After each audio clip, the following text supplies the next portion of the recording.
Halo semuanya, Assalamualaikum warahmatullahi wabarakatuh. Jadi di sini kami dari kelompok 5 akan membahas tentang materi pemakaian huruf yang baik dan benar dalam mata kuliah Bahasa Indonesia. Di sini saya sendiri atas nama Selviana Wulandari yang menjadi moderator sekaligus penyaji dalam jalannya presentasi ini. Baik, di sini inti dan pokok dari pembahasan kami dalam materi pemakaian huruf yaitu yang pertama yaitu huruf yang dikenal di Indonesia, yang kedua yaitu pemenggalan kata, yang ketiga yaitu penggunaan huruf kapital, dan yang keempat yaitu huruf miring, yang kelima yaitu kata dasar dan turunan, dan yang terakhir yaitu kata ulang dan bentuk ulang.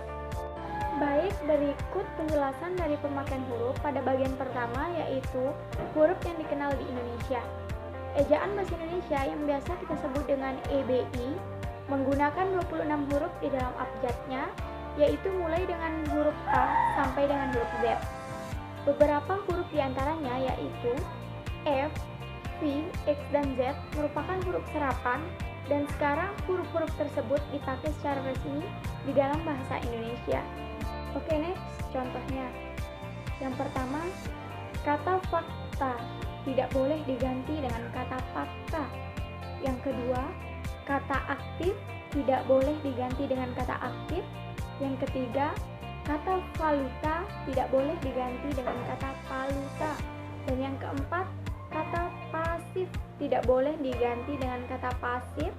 Dan yang kelima, kata ziarah tidak boleh diganti dengan kata ziarah ataupun ziarah. Dalam bahasa Indonesia, terdapat pula diftong yang bisa dieja AU, AI, OI, dan EI yang dihafalkan sebagai vokal yang diikuti oleh bunyi konsonan, luncuran W atau Y, bisa ditempatkan di awal atau di tengah dan di akhir. Oke, berikut contoh dari diftong yang bisa dieja AU, AI, OI, dan EI. Yang pertama, kata AI, di mana di sini bisa dibaca ain atau syaitan atau pandai. Yang kedua, AU, bisa dibaca aula atau saudara atau harimau. Dan yang ketiga, kata OI, bisa dibaca boykot atau amboy. Berikut yang keempat, kata EI, bisa dibaca survei atau ming. Dalam bahasa Indonesia, terdapat juga konsonan yang terdiri atas gabungan huruf seperti KH yang biasa dibaca K, NG yang biasa dibaca N, NG yang biasa dibaca Ang, dan SY yang biasa dibaca ya, bisa ditempatkan di awal, di tengah, ataupun di akhir. Berikut contoh dari konsonan yang terdiri dari penggabungan huruf. Yang pertama, penggabungan huruf KH yang biasa kita baca kah. Contohnya ada khusus, ada akhir, dan ada tarik. Dan yang kedua, penggabungan huruf NG yang biasa kita baca ang. Contohnya ada nyiru, ada bangun, dan senang. Dan yang ketiga, penggabungan huruf NY yang biasa kita baca en. Contohnya ada nyata dan hanyut. Dan yang keempat, penggabungan huruf SY yang biasa kita baca sya. Contohnya ada syarat, isyarat, dan arasi. Selanjutnya saya akan membahas tentang pemenggalan kata. Yang pertama, jika di tengah kata ada vokal yang berurutan, pemenggalan kata itu dilakukan di antara kedua huruf vokal itu. Misalnya, ma diberi tanda hubung in, sa diberi tanda hubung at, dan bu diberi tanda hubung a. Huruf diftong I, I, dan oi tidak pernah diceraikan. Yang kedua, jika di tengah kata ada huruf konsonan termasuk gabungan huruf konsonan di antara dua buah huruf vokal, pemenggalan dilakukan sebelum huruf konsonan. Contohnya, ba diberi tanda hubung pa.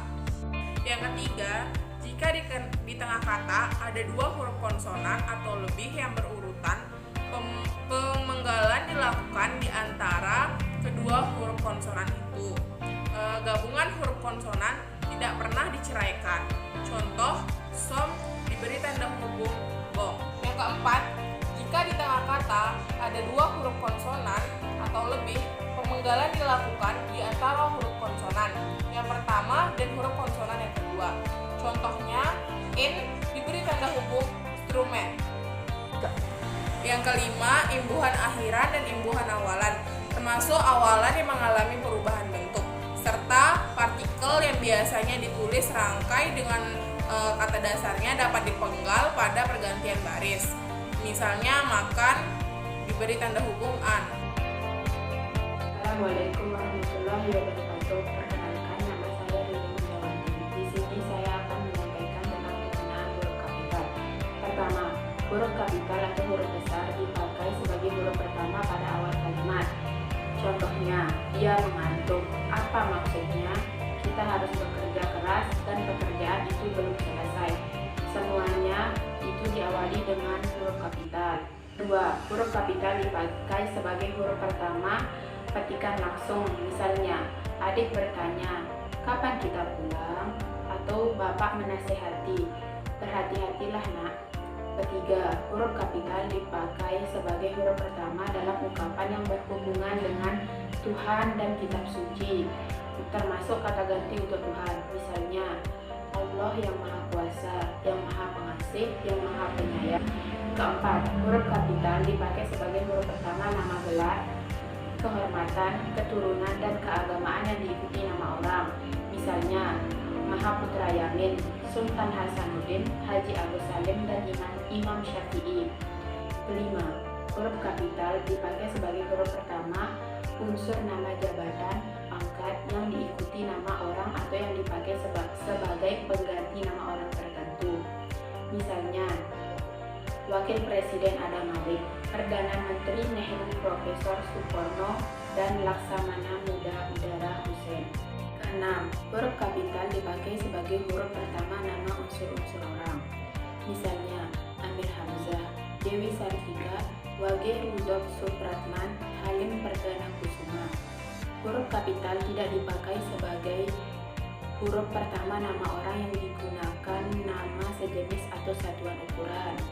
Contohnya, mesin diesel 10 volt dan 5 ampere. Ketujuh, huruf kapital dipakai sebagai huruf pertama nama bangsa, suku, dan bahasa. Misalnya, bangsa Indonesia, suku Sunda, bahasa Inggris. Huruf kapital tidak dipakai sebagai huruf pertama nama bangsa, suku, bangsa, dan bahasa yang dipakai sebagai bentuk dasar kata turunan. Misalnya, mengindonesiakan kata asing ke Inggris-Inggrisan. Kedelapan, huruf kapital dipakai sebagai huruf pertama nama tahun, bulan, hari raya, dan peristiwa sejarah. Misalnya, bulan Agustus, hari Natal, Maulid, perang, candu, hari Galungan, tahun hijrah, dan tarikh Masehi. Huruf kapital tidak dipakai sebagai huruf pertama peristiwa sejarah yang tidak dipakai sebagai nama. Misalnya, Soekarno dan Hatta memproklamasikan kemerdekaan bangsanya. 9. Huruf kapital dipakai sebagai huruf pertama nama geografi. Misalnya, Asia Tenggara, Kali Berantas, Banyuwangi, Lembah Bailem, dan Bukit Barisan. Huruf kapital tidak dipakai sebagai huruf pertama istilah geografi yang tidak menjadi unsur nama diri. Misalnya, berlayar ke teluk, mandi di kali, dan menyeberangi selat. Huruf kapital juga tidak dipakai sebagai huruf pertama nama geografi yang digunakan sebagai nama jenis. Misalnya, garam Inggris, gula Jawa, kacang Bogor, dan pisang Ambon. Ke-10, huruf kapital dipakai sebagai huruf pertama semua unsur nama negara, lembaga pemerintahan, dan ketatanegaraan, serta nama dokumen resmi kecuali kata seperti dan. Misalnya, Republik Indonesia, Majelis Permusyawaratan Rakyat, Departemen Pendidikan dan Kebudayaan, dan Badan Kesejahteraan Ibu dan Anak. kapital tidak dipakai sebagai huruf pertama yang bukan nama resmi negara, lembaga pemerintahan, dan ketatanegaraan, badan, serta nama dokumen resmi. Misalnya, menjadi sebuah republik, beberapa badan hukum, kerjasama antar pemerintah dan rakyat, dan menurut undang-undang yang berlaku. Baik, berikutnya ada huruf miring, di mana yang pertama, huruf miring dalam cetakan dipakai untuk menulis nama buku, majalah, dan surat kabar yang dikutip dalam tulisan. Dan yang kedua, huruf miring dalam cetakan dipakai untuk menegaskan atau mengkhususkan huruf, bagian kata, atau kelompok kata. Dan yang ketiga, yaitu huruf miring dalam cetakan dipakai untuk menuliskan nama ilmiah atau ungkapan asing, kecuali yang telah diselesaikan ejaannya.